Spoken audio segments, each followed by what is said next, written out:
Hey guys, these are three simple steps you want to have in place prior to bidding on any auctioned unit. I've worked in the industry for over 6.5 years and I've seen people come and go and some get disappointed and partly is because they haven't had these steps in place. So basically the first step is have a plan. Now when I say have a plan, it's do you want to have a unit that you're going to make a profit from and on-sell goods from that unit, or do you want to purchase a unit and keep it for yourself? Having these plans in place will actually have a dramatic effect basically on what you will bid on and how you actually bid on units and how much you'll bid on units. Second step you want to have in place is know the value of the goods you want to actually purchase.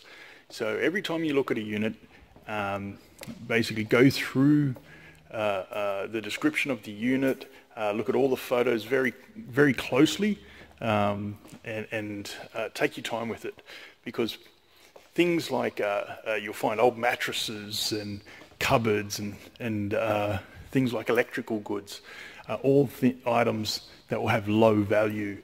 They're hard to get rid of, they're bulky, and very few people actually want them. Not many people want to pay for an old iMac or anything like that that has been sitting around in an auctioned unit for God knows how long. And thing with electrical goods, you don't know if they work. There's no guarantee that any of it will work. A lot of the times if it's an auctioned unit, you might have cockroaches that have even made beds in them.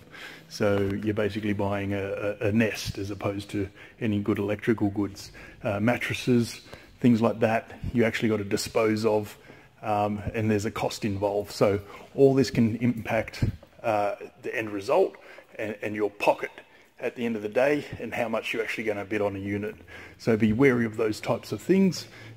Things like car parts and motorbikes and things like that.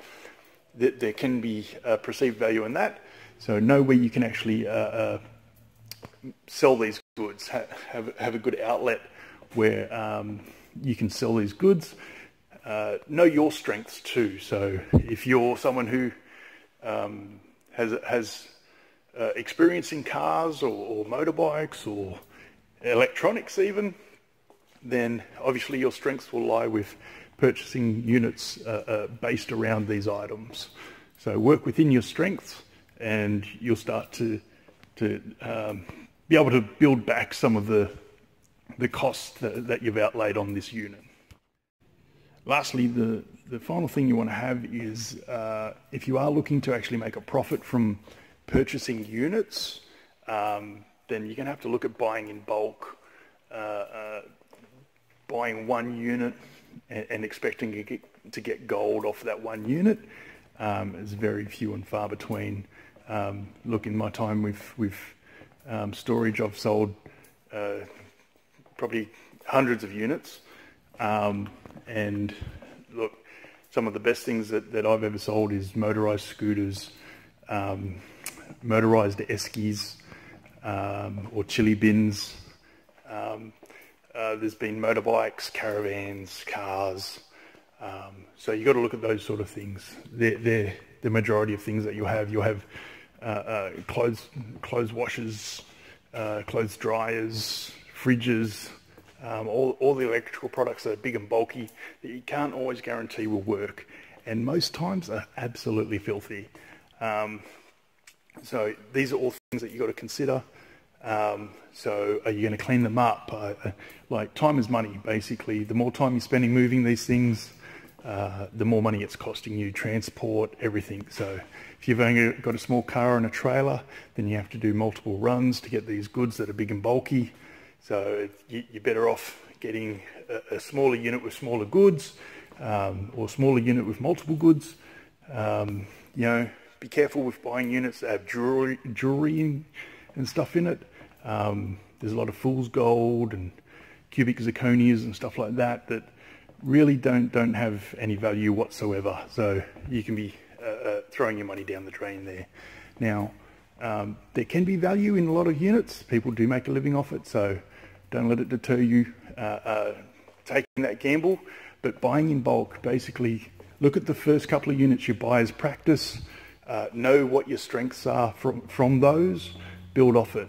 By the time you start bidding on your 5th and 6th unit, you'll start to make a return coming from a better understanding of what your strengths are and how to actually start bidding on units. Be willing to travel a bit too if you want to get that certain type of good, because some areas will actually have better goods in certain areas than they will in others.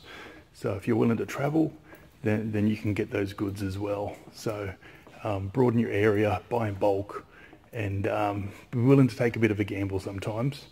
But really just read through the descriptions as much as possible. There's heaps of places that will try offload a lot of rubbish into units and stuff like that, and they'll sell it as a guise that it's an auctioned unit when it's actually just a whole bunch of stuff that people have dumped on site. They've put it all into one unit and they sell it as a whole lot. So that's been known to be done in the industry. It's not a very good thing, but unfortunately it's what some places do. So just look out for those things and you'll be fine. If you have any questions, feel free to put them in the comments. I can answer any questions. I'll get to as many as I can anyway. And yeah, good luck with your bidding.